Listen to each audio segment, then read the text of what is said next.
वाद निर्माण झाला. मुख्यमंत्री सुद्धा असं म्हणाले की त्या संदर्भात ऐतिहासिक पुरावे किंवा दाखले नाही, कारण मुख्यमंत्र्यांच्या उपस्थितीत हे विधान झालं.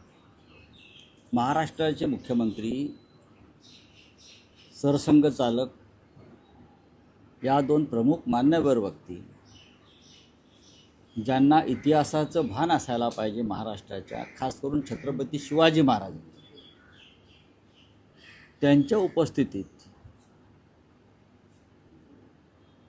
अशा बुवा आणि महाराजांना आणून छत्रपती शिवरायांच्या इतिहासाची मोडतोड करण्याचं कारण काय? काय कारण आहे? शिवाजी महाराज हा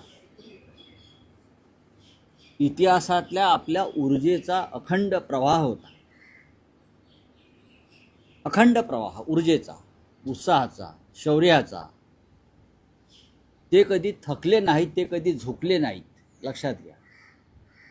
आणि म्हणून जो महाराष्ट्र आमचा आहे तोही थकत नाही आणि दिल्लीपुढे झुकत नाही. पण नवा इतिहास हे कोणी बाबा आहेत काय, कुठे आहे ते बागेश्वर माहीत नाही मला. हे जे काय महाराज वगैरे आणतात हे लोक, हे नवीन हिंदुत्वात सुरू झालेल्या लोकांचा आणि नवीन इतिहास लिहितायत किंवा बदलतायत. महाराष्ट्राला हे मान्य नाही. खरं म्हणजे हे जे बुवा आहेत, तरुण कोणीतरी एक, त्यांनी छत्रपती शिवाजी महाराजांच्या इतिहासावरती जेव्हा हे बोलत होते तेव्हा राज्याच्या मुख्यमंत्र्यांनी त्यांना थांबवायला हवं किंवा सरसंघ चालकांनी त्यांना रोखायला हवं आणि त्यांना महाराष्ट्राच्या भावना, इतिहास याबाबत जाणीव करून द्यायला हवं. ते बुवा म्हणजे कोणी या पृथ्वीतलावरची महान व्यक्ती नाही. वय काय त्यांचं वय काय, अभ्यास काय? ते असं म्हणतात का किती मुलं जन्माला घाला? 4 मुलं. तुम्ही घाला ना आधी, तुम्ही ब्रह्मचारी. हां, अजून तुमचं लग्न झालेलं नाही आणि दुसऱ्यांना सांगताय की 4 मुलं जन्माला घाला आणि 1 मूल कोणाला द्या? हां, मग तुम्ही द्या. तुम्ही 25 मुलं जन्माला घाला आणि हवी तेवढी द्या, काय हरकत नाही, काय हरकत नाही द्यायला.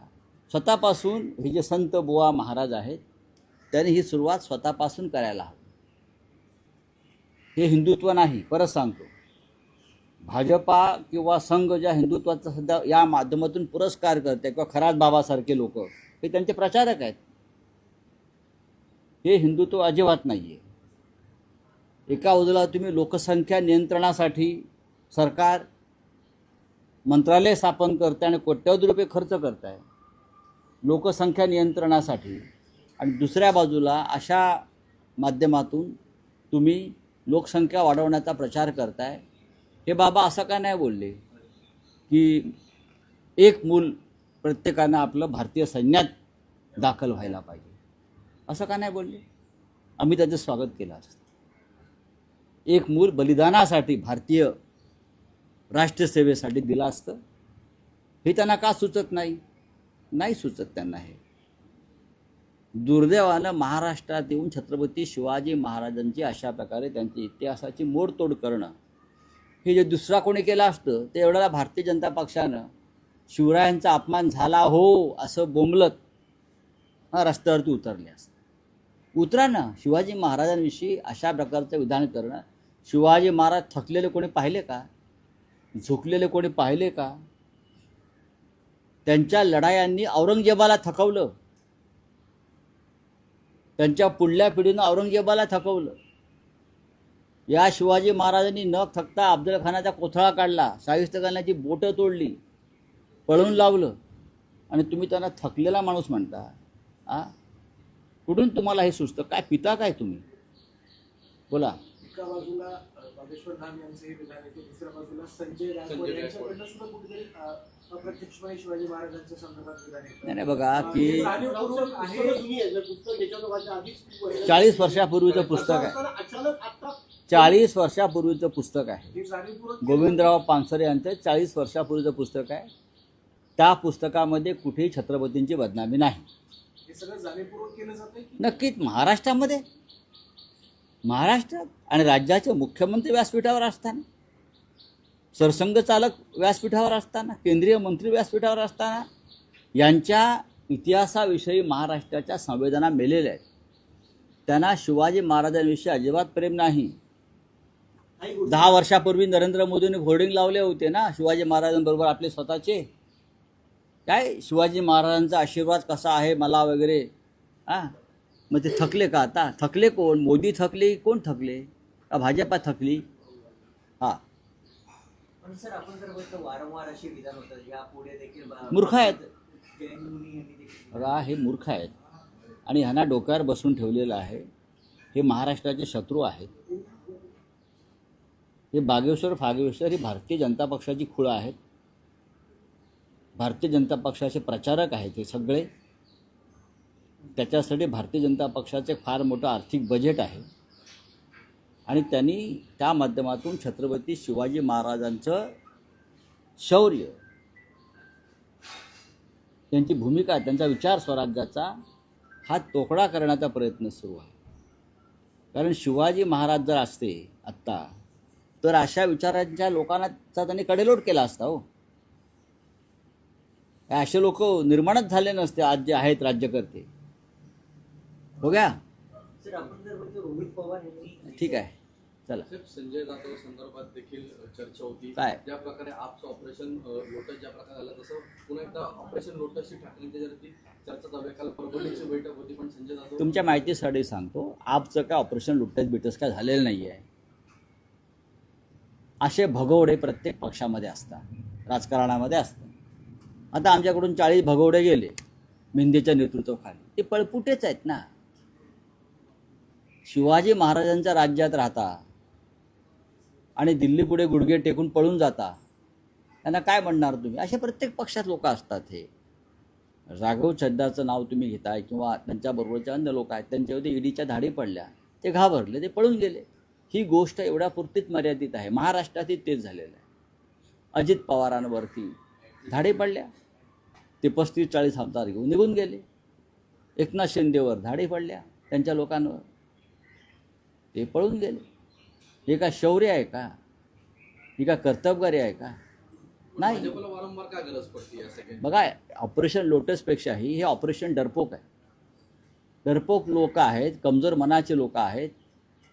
त्यांना विचार नाही, त्यांना भूमिका नाही, त्यांना आपल्या पक्षाविषयी निष्ठा नाही, पळून जातात. चला. मराठी सक्तीच्या संदर्भामध्ये परिवहन मंत्र्यांकडनं पुन्हा एकदा पुनरुच्चार करण्यात आला. ते असं देखील म्हणतात की रिक्षा चालकांचा मोर्चा कुठल्याही परिस्थितीत निघणार नाही. हा केवळ एक पब्लिसिटी स्टंट आहे. मोर्चाचा एक प्रकारे इशारा देणं हा पब्लिसिटी स्टंट सत्ताधाऱ्यांमध्ये आता 2 गट पडले आणि कुठेतरी सरकारमध्ये सुद्धा यामधून मतमतदार सरकारमध्ये मराठीच्या मुद्द्यावरती 2 गट पडता कामा नाहीत. हे मराठी राज्य आहे. हे मराठी राज्य आहे. उद्या 1 मे येतो आहे, महाराष्ट्र दिन. 106 हुतात्मे मराठी आहेत. कळलं? 106 हुतात्मे मराठी आहेत ज्यांनी रक्त सांडलं आहे या महाराष्ट्रासाठी. अशा वेळेला मराठीच्या मुद्द्यावर जर 2 गट पडत असेल तर मराठी विरोधी जो गट आहे त्यांच्यावरती मुख्यमंत्र्यांनी कारवाई केली पाहिजे. सर मुंबईतील केएम रुग्णालयाचं नामकरणावरून वाद निर्माण झाले. हॉस्पिटलचे रुग्णालयाचे जे कर्मचारी असतात त्यांनी देखील म्हटलं आहे की नाव बदलू नका. ते म्हणतात की हॉस्पिटल चांगलं करा पण नावाचं नावाचं काय मागणी केली की नाव बदलणार. कधी केली परत? हा प्रस्ताव बघा, अशा मागण्याला अर्थ नाही. मंगलप्रभात लोढा हे एक बिल्डर आहेत. त्यांची एक ट्रम्प टॉवर नावाचं टॉवर आहे. काय? Trump tower. आधी त्याचं नाव बदला आणि त्या ट्रम्प टॉवरचं छत्रपती शिवाजी महाराज टॉवर असं नाव करा. सर दिल्ली में जो है बीजेपी ने रहमान डकैत ऑफ दिल्ली शीश महल टू अरविंद केजरीवाल का जो है वीडियो जारी किया है. उस पर जो है राघव चड्ढा जी का भी कहना है आप जो है दिल्ली आ रही है because of Sheesh Mahal to. नहीं, ठीक है. फिर नरेंद्र मोदी जी क्या झोपड़ी में रहते हैं क्या? नरेंद्र मोदी क्या झोपड़ी में रहते हैं? मुझे बताइए. 15 एकड़ के महल में ही रहते हैं ना.